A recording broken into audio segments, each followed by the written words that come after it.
दोस्तों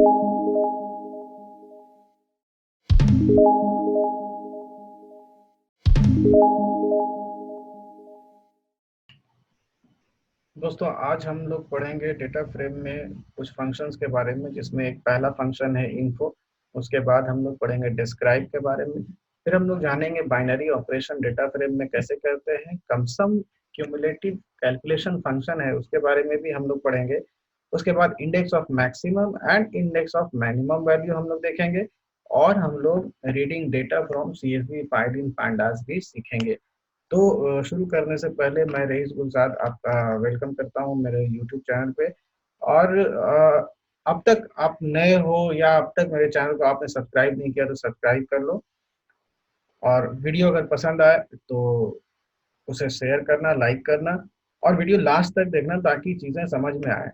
तो चलो स्टार्ट करते हैं। सबसे पहले हम लोग इन्फो पे आते हैं। इन्फो एक फंक्शन है जो किसी डेटा फ्रेम के बारे में कुछ हमें जानकारी प्रोवाइड करता है। बेसिकली ये रो वाइज इंफॉर्मेशन प्रोवाइड करता है, जिसमें सबसे पहले ये डेटा टाइप को बताता है कि डेटा फ्रेम में जो वैल्यूज है किस तरह का है। उस तरीके से फिर ये जो है इंडेक्स का वैल्यूज बताता है कि कितने वैल्यूज हैं, ठीक है। और फिर जो है number of rose data frame में कितने होंगे, डेटा कॉलम्स जो है और उसमें वैल्यू कौन कौन से हैं वो बताता है। उसके अलावा जो है data type of each columns, ये हमको जानकारी देता है। और साथ में जो है कितनी मेमोरी रैम में यूज हो रही है वो ये हमें बताता है। उसी तरीके से एक दूसरा फंक्शन है जिसको बोलते हैं डिस्क्राइब।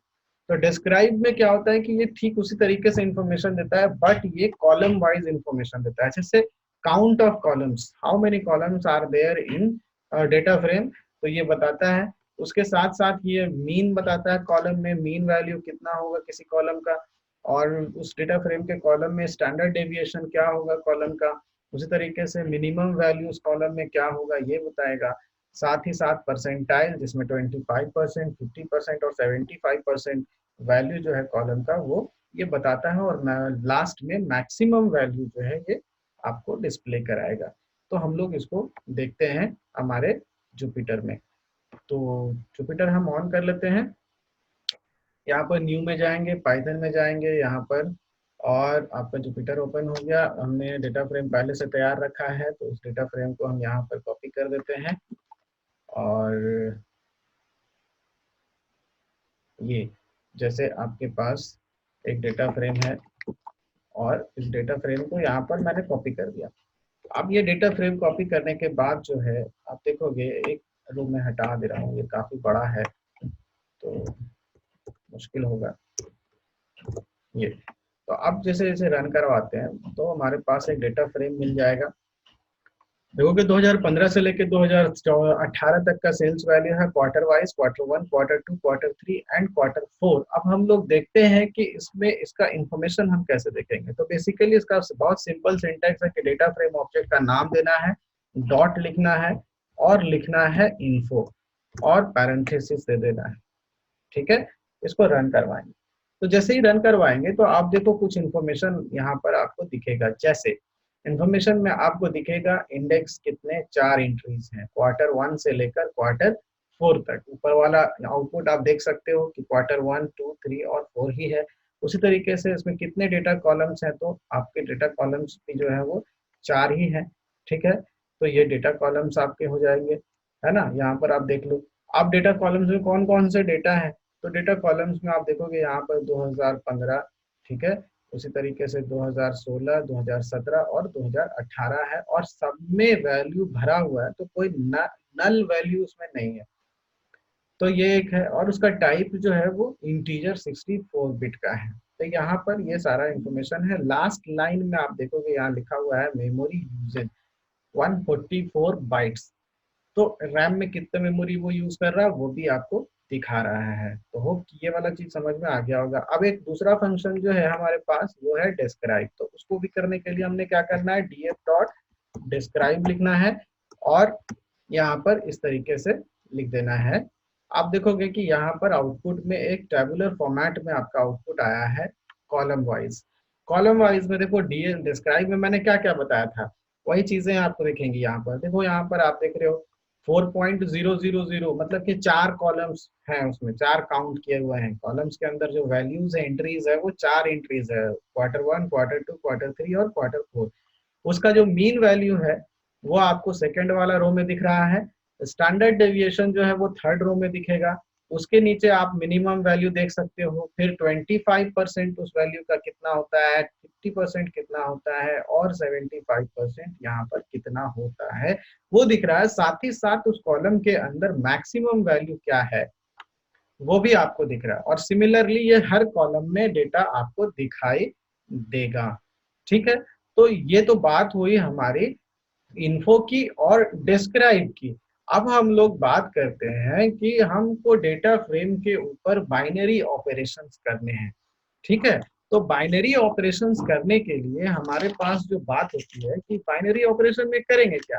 तो बाइनरी ऑपरेशन में बेसिकली जो होता है वो ये होता है कि इसमें दो वैल्यू की जरूरत होती है ऑपरेशंस को परफॉर्म करने के लिए, एक बात।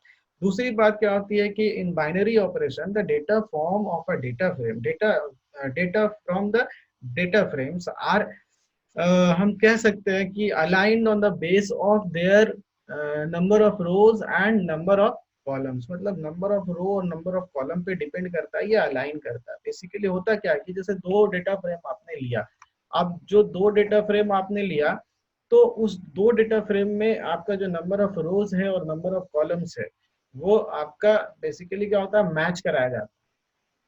जितना रोज और जितना कॉलम्स मैच होगा उतना वो जो है ऑपरेशंस कंप्लीट होगा, बाइनरी ऑपरेशन कंप्लीट होगा।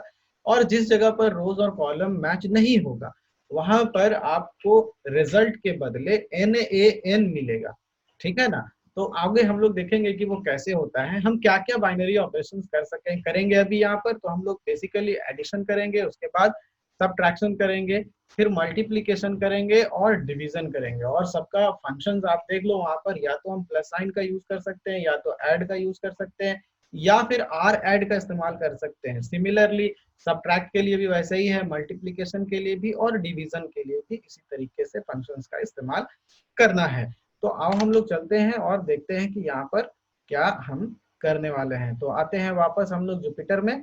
और जुपिटर में आने के बाद यहाँ पर सपोज करो कि हमारे पास कुछ डेटा फ्रेम पहले से बने हुए हैं, छोटे छोटे डेटा फ्रेम है ना। 4 डेटा फ्रेम मैंने अलग अलग बनाया जिसका नाम डेटा फ्रेम 1, डेटा फ्रेम 2 और डेटा फ्रेम 3 एंड 4 है। देखो यहाँ पर डेटा फ्रेम 2 लिखा हुआ है, फिर डेटा फ्रेम 3 है, फिर डेटा फ्रेम 4 है। तो ये डेटा फ्रेम्स आपके पास बने हुए हैं। हम लोग इसको एक बार देख लेते हैं आउटपुट में डेटा फ्रेम कैसा है। तो आप देख सकते हो यहाँ पर these are the outputs of the data frames 1, data frame 2, data frame 3 and 4। तो ये हो गया। अब जैसे मान लो कि आपको एडिशन करना है, तो एडिशन करने के लिए बहुत सिंपल सा तरीका है। मैंने बताया था अभी कि आप या तो प्लस साइन का यूज कर सकते हो, या तो ऐड फंक्शन का यूज कर सकते हो, या आर ऐड फंक्शन का यूज करते हो। तीनों का रिजल्ट जो है वो सेम ही आएगा, है ना। तो हम लोग चेक करते हैं कैसे होता है ये। तो हम सबसे पहला जो है सिंपली प्लस साइन का इस्तेमाल कर रहे हैं, df1 प्लस df2। देखो पहले दो को हम जोड़ रहे हैं, तो यहाँ पर देखो सिंपली ये रिजल्ट आ गया। अब एक चीज ध्यान देना है कि df1 का जो रिजल्ट है और df2 का रिजल्ट है सम का, तो उसमें क्या देख रहे हो कि df1 में नंबर ऑफ रोज और नंबर ऑफ कॉलम्स जो है वो आप देखो यहाँ पर आपको क्या मिलेगा, इक्वल मिलेगा। तो अलाइन किया basically element wise, row wise and column wise, और मैच कराने के बाद उसको जितने डेटा मैच कर गए इसलिए वहां पर कुछ सम कर दिया, और सम करने के बाद फाइनल रिजल्ट जो है वो इस तरीके से दिया। ठीक है, एक तो बात ये हो गई। अब बात ये है कि अगर इसके बदले और दूसरा फंक्शन का हम यूज कर सकते हैं क्या। तो दूसरा फंक्शन का हम यूज कर सकते हैं, कैसे करेंगे, तो लिखेंगे df1 डॉट एड, और आर्गुमेंट में हम लिख देंगे df2 जिसको ऐड करना है। ठीक है, तो देखो सेम रिजल्ट आ रहा है। उस तरीके से तीसरा वाला भी फंक्शन मैं बता दे रहा हूँ आर ऐड का, है ना। तो उसमें भी वैसे ही करना है, df1 डॉट आर ऐड, और आर्गुमेंट में हम डाल देंगे df2। ओके, तो ये हो गया। आप इसको रन करा दो तो इसका भी रिजल्ट जो है आपको सेम मिला। ये तो हुआ एडिशन कैसे होता है। अब एक जो इम्पोर्टेंट बात ये है कि जैसे मान लो कि हमारे पास df3 है ना, यहाँ पर एक df3 है, ये देखो आउटपुट में, और हमारे पास df1 भी है, उसका भी आउटपुट देख लो एक बार। ठीक है, तो ये है। अब देखो यहाँ पर जो हमारा df3 और df1 है, तो इसमें आपको दिख रहा होगा कि रोज जो है वो कितने हैं। तो एक यहाँ पर रो है और दूसरा रो है, और इसमें आपका जो रो है वो 3 रो है, दिख रहा है ना, 1 2 और 3, है ना, ये रो दिख रहा है। अब क्या करना है कि हमको इसको ऐड करना है। अब देखो ध्यान दो, कॉलम तो इक्वल है, कॉलम में ऐड होने में कोई दिक्कत नहीं होगा, लेकिन चूंकि लास्ट रो में क्या है, गड़बड़ है, एक में रो कम है, एक में रो ज्यादा है, तो इन दैट केस रिजल्ट क्या होगा, आओ देखते हैं, और फिर उसको हम लोग समझते हैं कि ऐसा क्यों होता है। जो भी रिजल्ट आता है उस पर हम लोग बात करेंगे। तो यहाँ पर हम लिख रहे हैं df1 प्लस df3, और इसको हम रन करवाते हैं। अब देखो यहाँ पर क्या हुआ कि रिजल्ट आ गया, है ना। एक और हम एडिशन कर लेते हैं, df1 को df4 में जोड़ देते हैं। देखो इसका भी जो रिजल्ट आएगा वो थोड़ा डिफरेंट आएगा। तो ये हो गया। अब यहाँ पर देखो क्या हो रहा है कि df1 प्लस df3 जब हमने किया, तो यहाँ पर आउटपुट में हमारा ये वाला आउटपुट आया, और इसका थर्ड रो जो है उसमें लिखा हुआ है NaN।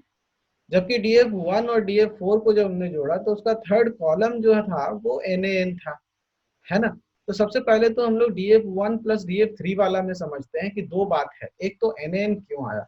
तो NaN आने का मतलब ये था कि df3 का जो रो था वो केवल 2 ही रो था, ऊपर में देख सकते हैं हम लोग यहाँ पर, है ना। और df1 में 3 रो था, तो तीसरा रो चूंकि मैच नहीं हुआ तो वहां रिजल्ट नहीं आएगा। वहां पर मैंने स्टार्टिंग में शुरुआत में कहा था कि वहां पर क्या आएगा, NaN आएगा। एक बात और ध्यान देने की चीज है, यहाँ पर आप गौर कर रहे होंगे कि ऊपर में जो भी आउटपुट्स आ रहे थे वो इंटीजर टाइप था, ठीक है। लेकिन अभी जो रिजल्ट आया df1 प्लस df3 का सम जो आया, उसमें आप देख रहे हो कि फ्लोटिंग पॉइंट टाइप का वैल्यू है। मतलब यहाँ पर क्या हुआ कि इंटीजर से फ्लोटिंग टाइप कैसे हो गया। तो इंटीजर से फ्लोटिंग टाइप होने का मतलब क्या है कि एक्चुअली क्या होता है कि जब रिजल्ट डिस्प्ले हुआ तो वहां पर क्या हुआ कि ये जो डेटा टाइप है ऑटोमेटिकली क्या हुआ, फ्लोटिंग पॉइंट में अपग्रेड हो गया। ऐसा क्यों हुआ, तो ऐसा इसलिए हुआ क्योंकि पाइथन जो है, पाइथन में जो इंटीजर टाइप होता है वो NaN वैल्यू स्टोर नहीं कर सकता। तो NaN वैल्यू जो स्टोर कौन करेगा, तो उसके लिए फ्लोटिंग पॉइंट होता है। तो कभी भी पाइथन में जो NaN वैल्यू होता है वो इंट में स्टोर नहीं हो सकता, इसलिए ऑटोमेटिकली उस कॉलम्स में जितने भी वैल्यूज होंगे वो कॉलम्स का सारा वैल्यू क्या होगा, फ्लोटिंग पॉइंट में कन्वर्ट हो जाएगा। ध्यान रखना, मैं बार बार बोल रहा हूँ कॉलम्स, है ना। तो यहाँ पर देखो df1 प्लस df4 में अब आप बोलोगे कि सर पहले वाले जो रिजल्ट है उसमें तो फ्लोटिंग पॉइंट नहीं आया। तो इसलिए नहीं आया क्योंकि यहाँ पर NaN जो है वो रो वाइज दिख रहा है आपको, एक पर्टिकुलर कॉलम में सारे वैल्यूज NaN है। अगर यहाँ पर ऐसा होता तो हो जाता वहां पर भी, लेकिन ऐसा नहीं है। तो इसलिए ये चीज ध्यान रखना है। तो ये बात समझ में आ गई होगी, है ना। अब हम लोग आते हैं, एक तो ये हो गया, ये तो एडिशन की बात हुई। आप इसी तरीके से क्या कर सकते हो, सब्ट्रैक्शन भी कर सकते हो। जैसे मान लो df1 माइनस df2, अब इसको रन करा दिया तो देखो सब्ट्रैक्ट हो गया, इसका रिजल्ट नेगेटिव में आया, इसलिए क्योंकि df1 में वैल्यू जो था वो सिंगल डिजिट का वैल्यू था और df2 में डबल डिजिट का वैल्यू था। और सिमिलरली आप क्या कर सकते हो, df1 डॉट, या मैं बड़ा वाला ले लेता हूँ पहले, df2 डॉट सब, और उसके बाद उसके अंदर क्या करता हूँ, df1 डाल देता हूँ, ठीक है। अब इसका रन कराते हैं, इसका रिजल्ट देखते हैं। तो यहाँ पर ये रिजल्ट आपके सामने है। तो जैसे क्या होता है, आप मल्टी एडिशन करते हो वैसे आप मल्टीप्लीकेशन कर सकते हो, है ना, और सब्ट्रैक्शन कर सकते हो, और साथ ही साथ डिवीजन भी कर सकते हो। तो चलो मल्टीप्लीकेशन भी एक हम लोग देख लेते हैं, कैसे कर ले हम लोग, df1 इंटू साइन दे देते हैं एस्ट्रिस का, और df2 से इसको मल्टीप्लाई करने वाले हैं हम लोग। तो यहाँ पर क्या रिजल्ट आ रहा है वो देख लो आप, ठीक है। इसके लिए आपको क्या करना है, एक और फंक्शन था ना, कौन सा, df1 डॉट mul, और आर्ग्यूमेंट में हम डाल देते हैं df3। अब देखो इसका रिजल्ट क्या आता है, सेम, मैच नहीं किया रो मैच नहीं करने की वजह से वहां पर NaN वैल्यू आ गया, और बाकी में रो मैच कर गया और कॉलम मैच कर गया, इसलिए वहां पर रिजल्ट आ गया, ठीक है। तो ये चीज ध्यान रखना है। उसी तरीके से आप क्या कर सकते हो, df3 या df4 बाई df1, है ना। अब इसको रन कराते हैं तो देखो यहाँ पर थर्ड कॉलम NaN हो गया, ठीक है, समझ रहे हो। तो ये चीज ध्यान रखना है कि इस तरीके से आप एडिशन कर सकते हो, सब्ट्रैक्शन कर सकते हो, मल्टीप्लिकेशन कर सकते हो, और साथ ही साथ डिवीजन भी कर सकते हो, है ना। अब हम लोग आते हैं क्यूमुलेटिव कैलकुलेशन फंक्शन पे। क्यूमुलेटिव कैलकुलेशन फंक्शन क्या है? तो क्यूमुलेटिव कैलकुलेशन फंक्शन में कहा जाता है कि ये क्या करता है, क्यूमुलेटिव सम देता है। मतलब कि अगर हम रो वाइज बात करें सम करने का, तो पहला रो और दूसरा रो का सम जो है वो दूसरा रो में प्रिंट होगा, और दूसरा रो और तीसरा रो का सम जो है वो तीसरा रो में प्रिंट होगा। इसी तरीके से ये रो वाइज बढ़ता चला जाएगा, और हर रो में जो वैल्यू रिप्लेस होगा वो सम से रिप्लेस होगा, और प्रीवियस वाला वैल्यू वहां पर रहेगा प्रीवियस रो में। तो ये ध्यान रखना है। इसका सिंटैक्स क्या है? तो सिंटैक्स में सिंपली आपको लिखना है df डॉट कम सम, और एक्सेस यहाँ पर ऑब्लिगेशन में है, आपको जरूरी नहीं है कि एक्सेस आप मेंटेन करो, मेंशन करो वहां पर। तो आप देख लो, आ जाओ यहाँ पर। अब मान लो कि यहाँ पर हम आ गए और हमारे पास जो एक डेटा फ्रेम था df, पहले उसी पर आते हैं, या अगर आप ले लो df1 को ले लेते हैं और इसको रन कराते हैं। देखो df1 में क्या है, 1 2 3 4 5 6 7 8 9, है ना, बहुत सिंपल सा है। आपको क्या करना है, df1 डॉट लिखना है कम सम, ठीक है। और कम सम लिखने के बाद इसको आप रन कराओगे, तो अब आप देखो दोनों आउटपुट को कंपेयर करो। कौन कौन से आउटपुट को कंपेयर करना है? एक ये आउटपुट हमारा df1 का, और एक ये है df1 डॉट कम सम का। इसमें आउटपुट में कंपेयर करो। तो फर्स्ट रो देखो यहाँ पर 1 2 3, तो यहाँ पर भी 1 2 3 है, ठीक है। सेकेंड रो में क्या होना चाहिए? तो 1 प्लस 4 कितना होगा? 5। तो यहाँ देखो आप 5 दिख रहा है। उस तरीके से 2 प्लस 5 कितना होगा? तो यहाँ पर देखो 7 होगा, है ना। उस तरीके से आप देखो 3 प्लस 6 कितना होगा? तो आप देखो यहाँ पर 9 होगा।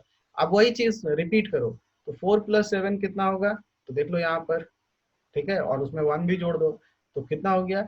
4 और 1 5 और 7 12, है ना। तो यहाँ पर देखो आप 12 दिख रहा होगा, यहाँ दिख रहा है ना। तो 5 इधर हो गया और 7 इधर हो गया, 12 हो गया उधर और ऊपर 1। तो इस तरीके से क्या होगा कि हर पहले रो से ये काउंट करता चला जाएगा और उसको जोड़ता चला जाएगा। ठीक उसी तरीके से देखो यहाँ पर 2 और 5 कितना था? 7 था।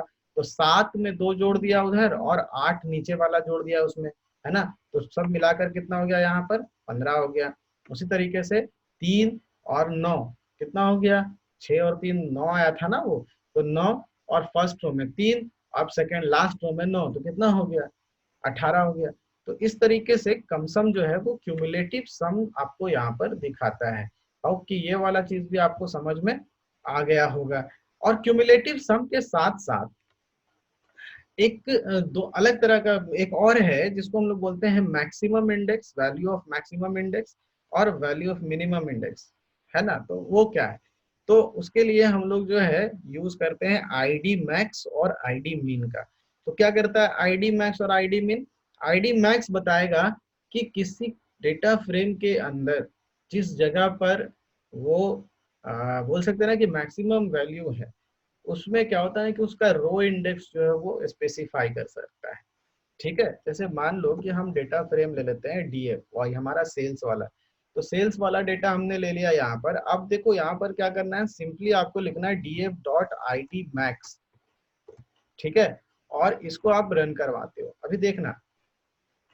तो यहाँ पर क्या होगा, सॉरी एक्स छूट गया ना, आई डी एक्स मैक्स, ठीक है। तो ये देखो 2015 में क्वार्टर थ्री, 2015 में क्वार्टर थ्री में हाईएस्ट वैल्यू था 5000। उस कॉलम में देखो उससे ज्यादा वैल्यू नहीं दिखेगा। ठीक उसी तरीके से 2016 में भी क्वार्टर थ्री में ही 7000 था, और लेकिन 2017 में क्वार्टर फोर में 89,000 गया, ठीक है। और फिर क्वार्टर फोर में 2018 में भी क्या हुआ, 77,000 वैल्यू गया। दैट मीन्स क्या हुआ, it displays the maximum value in each column. Okay, it displays the maximum value in each column, comma syntax याद रहेगा, data frame object dot idx max, है ना। और दूसरा वाला जो है वो क्या है, idx min। तो आप लिखोगे df डॉट idx min, और इसको आप वापस क्या करोगे, रन कराओगे। तो मिनिमम वैल्यू कहाँ पर है ना। तो मिनिमम वैल्यू कहाँ पर है, आप एक बार देखना चाहो, देखो यहाँ पर मिनिमम वैल्यू 2015 में बताया जाता है कि क्वार्टर वन में मिनिमम वैल्यू था। तो यहाँ पर हम देखेंगे अगर सारे वैल्यू को, तो यहाँ क्वार्टर फोर में 39,000, यहाँ क्वार्टर वन में 34,500, ठीक है ना। सिमिलरली 2016 में भी क्वार्टर वन में सबसे कम वैल्यू था, 2017 में क्वार्टर थ्री में सबसे कम वैल्यू था, 2018 में भी क्वार्टर थ्री में सबसे कम वैल्यू था। तो ये मैक्सिमम वैल्यू और मिनिमम वैल्यू को आइडेंटिफाई करने के लिए हम लोग क्या कर सकते हैं, IDX मैक्स और IDX मिन का इस्तेमाल कर सकते हैं, ठीक है। तो ये चीज आपको बेहतर हमको लगता है कि समझ में आ गया होगा, और ये बहुत सिंपल सी चीज है। अब हम लोग बात करेंगे CSV फाइल की। तो CSV फाइल जो डेटा फ्रेम में हम रीड करते हैं वो कैसे करते हैं, और उसके ऊपर बाकी ऑपरेशंस आपको कैसे करने हैं। तो सपोज हमारे पास एक एक्सेल डेटा शीट है ना। आप उस एक्सेल में चले जाते हैं, पहले हम आपको दिखाते हैं कि यहाँ पर जो है एक एक्सेल शीट आपके पास है, ठीक है। और ये एक्सेल शीट आप देख सकते हो कि उसमें कुछ डेटा है। आपको अगर ये चीज नहीं समझ में आ रही है तो मैं फिर से बता दूं एकदम शुरू से, कि आपने क्या करना है कि एक नया फाइल आपको क्रिएट करना है, ठीक है। और इस फाइल में आपको क्या करना है कि कुछ डेटा एंटर कर लेना है। सपोज कि हम क्या कर रहे हैं, यहाँ पर लिख रहे हैं नेम, क्लास, रोल नंबर, ठीक है ना। बस इतना काफी है। तो नेम में हमने क्या किया, यहाँ पर लिख दिया ABC। आपको स्क्रीन दिख रहा होगा, ठीक है, ABC। उसी तरीके से मान लेते हैं कि यहाँ पर ABC नहीं, किसी का नाम ही लिख देते हैं, जैसे अभिषेक। उसी तरीके से विजय, अंजलि, है ना, रूपम, ठीक है, तनिष, इस तरीके से लिख दिया। अब यहाँ पर क्लास लिख दिया, जैसे क्लास में 12, 11, 12, 12, 12, ये हो गया। रोल नंबर हमने लिख दिया 4, 5, 15 या 14, 2, 17 या 18, इस तरीके से रोल नंबर हमने लिख दिया। अब इसको क्या करना है, ये डेटा आपका बन गया, इसको आपको क्या करना है, सेव करना है। तो सेव करने के लिए हम जाएंगे सेव एज में, और सबसे लास्ट ऑप्शन आपको दिखेगा यहाँ पर अदर फॉर्मेट, आप उस पर जाओगे। उस पर जाने के बाद आप देखोगे कि सेव एज डायलॉग बॉक्स आपके सामने होगा, ठीक है ना। सेव एज डायलॉग बॉक्स आपके सामने दिखेगा, ठीक है। ये देखो, फिर से मैं बता दूं, फिर से देखना। डेटा आपके पास है, डेटा में आपको क्या करना है, यहाँ पर फाइल में जाना है, सेव एज में जाना है, अदर फॉर्मेट्स में जाना है। Save as dialog box appear होगा। यहाँ पर फाइल टाइप में आपको सेलेक्ट करना है CSV कॉमा डेलिमिटेड, सेलेक्ट कर लिया। उसके बाद इसमें आपको जिस नाम से फाइल को सेव करना है, जैसे हमको फाइल को सेव करना है स्टूडेंट के नाम से, तो हमने इसको स्टूडेंट के नाम पे सेव कर लिया। ध्यान रखें कि आपको सेव कहाँ करना है, वो लोकेशन। जैसे मैं क्या कर रहा हूँ कि डेस्कटॉप पे स्टूडेंट नाम का डेटा सेव कर रहा हूँ, ये। अब इसको ओके कर देना है, इसको यस कर देना है, और इस तरीके से आपको विंडो को क्लोज कर देना है। फिर वो सेव के लिए पूछेगा, आपको यस कर देना है, और ये आपका डेटा बंद हो गया। अब क्या हुआ कि ये डेटा आपका कंप्लीटली बंद हो गया। CSV फाइल में होता क्या है, कॉमा सेपरेटेड वैल्यूज होता है, ठीक है ना। तो टेबुलर डेटा में होता है प्लेन टेक्स्ट होता है, और वो सारा वैल्यू जो होता है वो कॉमा से सेपरेटेड होता है। आप चाहो तो उस कॉमा को बाद में रिप्लेस कर सकते हो। आओ हम लोग देखते हैं कैसे कर सकते हैं। तो हम जो है यहाँ पर आ जाते हैं, और यहाँ से हम क्या करते हैं, अपना डेस्कटॉप में चले जाते हैं हम लोग। ये हमारा डेस्कटॉप ओपन हो गया, ठीक है। थोड़ा सा मैं इसको बड़ा कर देता हूँ ताकि आपको क्लियर दिखे सारी चीजें। अब यहाँ पर जो है आप देखोगे कि स्टूडेंट नाम का एक इस तरीके का फाइल दिखाई देगा, है ना। इसको आपको ओपन करना है। इसको मैं पहले एक्सेल में ओपन कर रहा हूँ दिखाने के लिए कि वो किस तरीके का था। तो जैसे मैंने एक्सेल में बनाया था वो वैसे ही यहाँ पर दिख रहा है, ठीक है। इसको मैं यहाँ से बंद कर देता हूँ। अब इसको मैं नोट पैड में ओपन करके दिखाता हूँ। तो आपको क्या करना है, राइट क्लिक करना है, ओपन विथ में जाना है, और नोट पैड सेलेक्ट करना है। अब देखो यहाँ पर नेम, क्लास, रोल लिखा हुआ है, और सब कॉमा में लिखा हुआ है। फिर अभिषेक 12, 4, देखो सारा वैल्यू जो है वो क्या है, कॉमा सेपरेटेड है ना। तो ये हो गया CSV फाइल। अब इसको हम क्या करने वाले हैं, पांडास डेटा फ्रेम में इंपोर्ट करना चाहते हैं, ठीक है। तो इंपोर्ट करने के लिए आपको क्या करना है, तो सबसे पहले आपको इंपोर्ट लाइब्रेरी ऑलरेडी मॉड्यूल मैंने इंपोर्ट कर रखा है, तो यहाँ पर सिंपली आपको क्या करना है कि जैसे लिख देते हैं simply stu is equal to pd dot read underscore CSV, इस फंक्शन का इस्तेमाल करना है, एक्चुअली मेथड है ये, ठीक है, इस मेथड का इस्तेमाल करना है। और इसमें पैरेंथेसिस के अंदर जो आर्गुमेंट होगा वो आर्गुमेंट में आपको क्या करना है कि उस फाइल का कंप्लीट पाथ लिखना है। तो उस फाइल का कंप्लीट पाथ लिखने के लिए आपको क्या करना है, उसमें जाना होगा फाइल पे। तो आते हैं हम लोग वापस डेस्कटॉप पे और इस स्टूडेंट फाइल का पाथ चेक करते हैं। तो राइट क्लिक करेंगे उस पर, प्रॉपर्टीज पे क्लिक करेंगे, उसका प्रॉपर्टीज आपके सामने खुल जाएगा। आप देखोगे यहाँ पर आपको क्या करना है कि जनरल टैब में आपको यहाँ पर लोकेशन दिख रहा है, लेकिन उसमें स्टूडेंट लिखा हुआ है। हम क्या करते हैं कि बेहतर होता है कि हम सिक्योरिटी वाला टैब में जाते हैं और यहाँ पर ऑब्जेक्ट नेम दिखेगा, आपको दिख रहे हो, इसको आपको क्या करना है, कॉपी करना है और आपके डेटा फ्रेम में इसको यहाँ पर आर्गुमेंट में पेस्ट कर देना है। ध्यान रहे कि जो लोकेशन होगा वो डबल कोट या सिंगल कोट के अंदर होगा।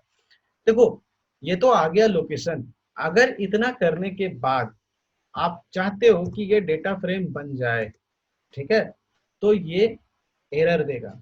और एरर क्या देगा, तो एरर ये देगा कि वहां पर ये यूनिकोड स्केप एरर आएगा, है ना, यूनिकोड स्केप एरर आएगा। मतलब कि ये क्या हो रहा है कि जो पोजीशन है उसको ट्रंकेट नहीं कर पा रहा, ठीक है, ट्रंकेट नहीं कर पा रहा। तो क्या करना होगा इसको, आपको ये जो बैक स्लैश है ना, इसको सबको डबल बैक स्लैश में कन्वर्ट कर देना है अगर ये एरर आता है तब, ठीक है। देखो यहाँ छूट गया, ये हो गया। अब इसको आप रन कराओ, देखो कोई एरर नहीं आएगा, है ना। अब यहाँ पर क्या करते हैं, इसी में लिख देते हैं, अलग से लिखने की जरूरत नहीं है। यहाँ पर हम लिख देते हैं स्टूडेंट या डेटा फ्रेम जो भी कह लो, df स्टूडेंट कर देते हैं, df underscore stu is equal to pd dot data frame और आर्ग्यूमेंट में हम पास करा देते हैं stu, ठीक है। ये रन हो गया। अब जो है हम चेक करते हैं कि हमारा जो डेटा फ्रेम है वो कंप्लीट हुआ या नहीं। तो df डॉट stu हम रन कराते हैं।